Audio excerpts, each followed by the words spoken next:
Hi friends, మన ఆర్డీఆర్ఎన్ cooking ఛానల్లో ఈరోజు చేసుకోబోయే రెసిపీ పాలక్ పన్నీర్. మన పాలకూరను శుభ్రంగా కడుక్కొని పెట్టుకున్నాము. ఇప్పుడు హాట్ వాటర్లో వేస్తున్నాము. హాట్ వాటర్లో వేసుకుని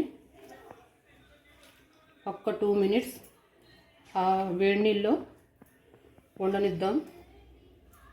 మరీ ఎక్కువగా పాలకూరని కుక్ చేసేయాల్సిన అవసరం లేదు ఫ్రెండ్స్. ఈ పాలకూర ఇలాగే గ్రీన్ కలర్లో ఉండాలంటే లైట్గా కొంచెం షుగర్ వేస్తున్నాను ఫ్రెండ్స్. ఇది ఒక చిన్న టిప్ అనుకోండి. ఇప్పుడు ఒక 2 minutes ఉడకపెడదాం. దీంట్లో ఎక్కువ టైం ఏం అవసరం లేదు. దీనికి మూత పెట్టకూడదు. మూత పెడితే కలర్ చేంజ్ అయిపోతుంది. సో ఒక 2 minutes వదిలేద్దాం. 2 minutes తర్వాత స్టవ్ ఆఫ్ చేస్తున్నాను. దీన్ని ఒక ప్లేట్లో పెట్టేసుకొని చల్లారబెట్టుకుందాము. దీన్ని మిక్సీ చేసుకోవాలి. చూడండి ఫ్రెండ్స్, గ్రీన్ కలర్లోనే ఉంది కదా. దీన్ని ఒక ప్లేట్లోకి తీసుకుని నేను ఒక కట్ట పాలకూర తీసుకున్నాను. సో దీన్ని చల్లారబెట్టుకుందాం. పాలకూర చల్లారిపోయింది ఫ్రెండ్స్. ఇప్పుడు 2 పచ్చిమిర్చి వేసి దీంట్లో ఇది మిక్సీ చేసుకుందాం. ఇలా ఫైన్గా పేస్ట్ చేసుకున్నాము. ఇప్పుడు రెసిపీ రెడీ చేసుకుందాము. ఇప్పుడు స్టవ్ వెలిగించుకొని కళాయి పెట్టుకొని ఆయిల్ పోసుకుందాం. ఆయిల్ పోసుకొని కొంచెం ఆయిల్ వేడెక్కనిద్దాము. ఆయిల్ వేడెక్కిన తర్వాత ఆనియన్స్ వేసుకుంటున్నాము. కొంచెం జీలకర్ర వేసుకొని చక్కగా ఈ ఆనియన్స్ గోల్డెన్ బ్రౌన్ వచ్చేంత వరకు వేపించుకుందాము. ఆనియన్స్ తొందరగానే కుక్ అయిపోతాయి. ఇలా చక్కగా కలుపుకొని వేయించుకుందాం. ఆనియన్స్ చక్కగా వేగిపోయినాయి. ఇప్పుడు అల్లం వెల్లుల్లి పేస్ట్ వేసుకుంటున్నాను, 1 స్పూన్. దీన్ని కూడా బాగా వేయించుకుందాము.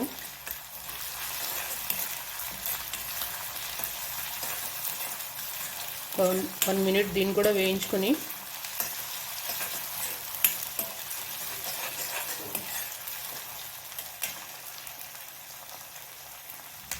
మనం పేస్ట్ చేసుకున్న ఈ పాలకూర పేస్ట్ కూడా వేసుకొని చక్కగా వేయించుకుందాం.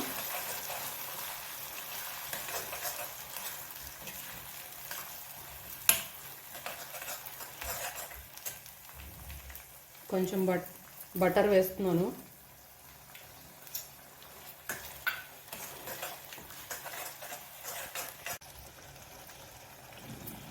కొంచెం పసుపు,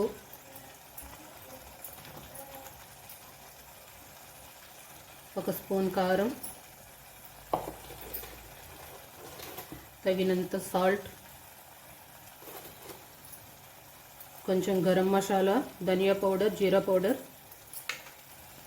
వీటన్నిటిని బాగా కలుపుకుందాం. సరిపడా వాటర్ పోసుకుంటున్నాము. దీన్ని బాగా ఉడకనిద్దాం. చక్కగా మరగాలి ఇది.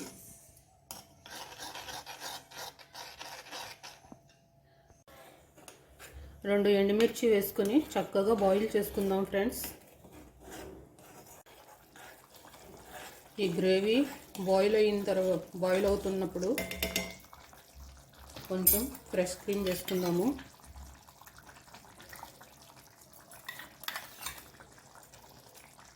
ఒక 2 స్పూన్స్ వేస్తాను.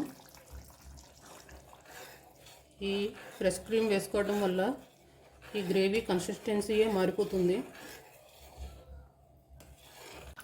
ఈ గ్రేవీ చక్కగా బాయిల్ అయిపోయింది. ఇప్పుడు పన్నీర్ పీసెస్ని యాడ్ చేద్దాం.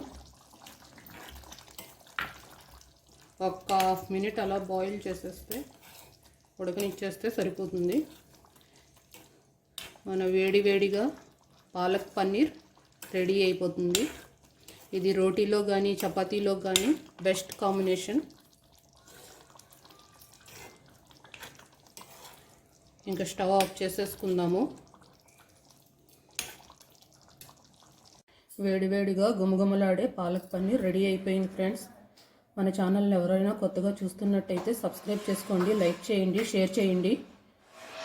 ఇలాంటి మంచి వీడియోస్తో మళ్ళీ కలుసుకుందాము. Thank you for watching.